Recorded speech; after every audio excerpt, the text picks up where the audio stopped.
안녕하세요. 금일은 대형 컨테이너 운반선 발주 소식을 전달드리겠습니다. 2024년 8월 초 독일 선사 하팍로이드의 컨테이너 운반선 신규 발주 계획을 전하여 드린 바 있습니다. 하팍로이드사가 신규 발주를 고려 중인 선박의 규모를 보면 15,000TU급 컨테이너 운반선 10척, 8,000에서 9,000TU급 컨테이너 운반선 10척입니다. 또한 두 가지 규모의 선박 발주에는 각각 5척의 옵션을 포함하고 있는 것으로 전해지고 있습니다. 선박의 추진 연료는 일반 기름 연료가 아닌 친환경 렌즈 이중 연료 추진 선박으로 건조 예정입니다. 이 같은 상황을 고려하면 하팍로이드사가 신규 발주로 고려 중인 선박의 척수는 총 30척에 달하는 것입니다. 이들 선박을 발주하기 위한 예산으로 총 54억 달러가 필요할 것으로 예상이 됩니다. 해당 선박을 다루는 신조 선박 브로커는 15,000에서 16,000TU급 컨테이너 운반선의 선가 수준을 척당 2억 2천만 달러로 책정하고 있습니다. 또한 8,000에서 9,000TU급 컨테이너 운반선의 선가 수준을 척당 1억 4천만 달러로 책정하고 있습니다.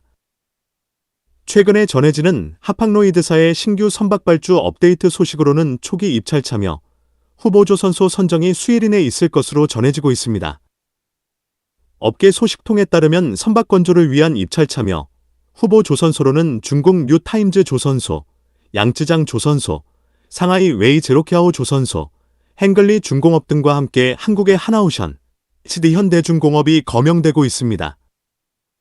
하지만 입찰 후보자가 결정이 되면 이들 조선소는 선박 수주를 위하여 치열한 선가 경쟁력을 할 것이 예상이 됩니다. 최근 많은 컨테이너 선사들의 선박 발주에는 노후 선박의 친환경 선박 교체 수요도 있지만 그보다 중요한 것은 컨테이너 해운사 간의 역학관계 변화에 따른 것이 아닌가 싶습니다. 일명 컨테이너 선사 간의 동맹에 대한 변화가 해운사의 생존에 영향을 주기 때문입니다.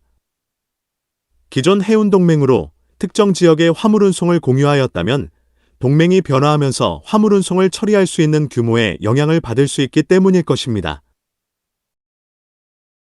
글로벌 해운 동맹인 이미터원 MSC, 머스크 선사로 구성, 오션은 KMCGM, 코스코, 에버그린 선사로 구성, 디 얼라이언스는 하팍로이드, 원, 흠, 양밍으로 구성되어 있습니다.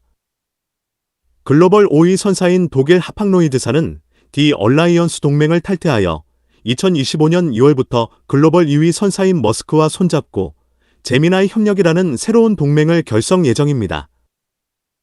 양사는 각각 6대 4의 비율로 총 290척을 협력 사업에 운용할 예정이며 현재 기준으로 머스크사는 712척, 하팍로이드사는 290척을 보유하고 있습니다. 하팍로이드사가 탈퇴 예정인 디 얼라이언스는 시장 점유율 18.8%로 세계 3대 해운동맹 가운데 점유율이 가장 낮습니다. 이 미터의 점유율은 34.3%이며 오션 얼라이언스는 28.9%의 점유율을 갖고 있습니다. 해운 시장에서는 디 얼라이언스에서 선봉량이 가장 많은 하팍로이드가 이탈하게 되면 기존 물동량을 소화하기 어려울 것이란 우려를 내놓고 있습니다. 하팍로이드 디 얼라이언스를 탈퇴하고 새로운 동맹을 구성하는 것에는 보다 큰 규모의 선대 운용으로 선사의 경쟁력을 높이려는 일환이 아닌가 싶습니다.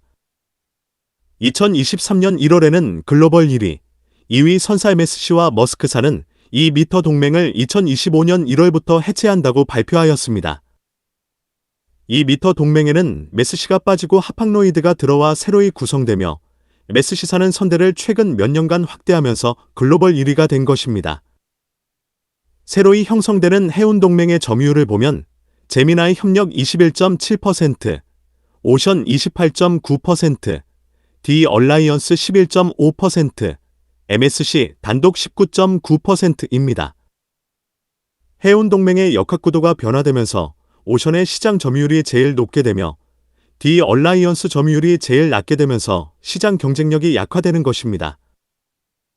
하팍로이드사의 경우는 머스크사와 협력으로 총 116척, 기존 선대의 40% 규모를 공동 운용을 위하여 할당하여야 하므로 자체 운용 능력을 키우기 위하여는 선박 발주를 통하여 선대 규모를 확장하여야 하는 필요성이 있는 것입니다. 동맹의 변화에서 다른 컨테이너 선사들의 경우도 생존하기 위하여는 선대 확충에 투자를 늘릴 수밖에 없을 것으로 예상이 됩니다. 이 같은 시장 변화에 따라 컨테이너 운반선 발주는 지속 증가할 것으로 예상이 됩니다. 한국조선소의 경우는 컨테이너 운반선 건조 시장의 경쟁력을 유지 및 확대하여야 할 것으로 예상이 됩니다.